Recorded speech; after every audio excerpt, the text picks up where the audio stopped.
जी के मंदिर में जाके वो गोरी तला माहे वर मांगे वरदान वो मोरे अंतस माँ कहीं समाए तोरे हाथ माँ लिखे मोरे नाम वो।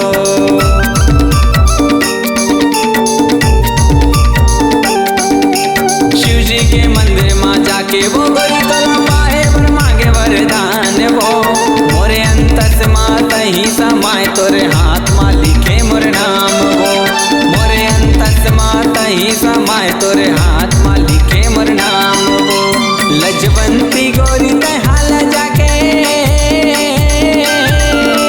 लजवंती गोरी हाल जाके करना रे हलकान कोरिया वाले के पतेरेली के नचना मनला मोर मोहार पतेरेली के नचना मनला मोर मोहार पतेरेली के लाली लुगरा पहिर के नाचे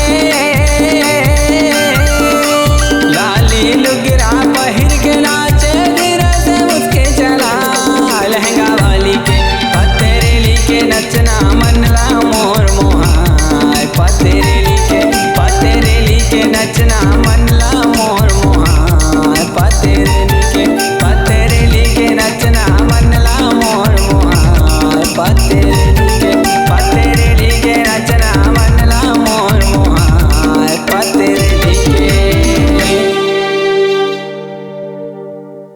जी हाँ, हर सुर में छुपा है एक कहानी, संगीत का जहां है ये दीवानी। तो चले आइए MSR म्यूजिक बंजी में रचने अपनी नई कहानी।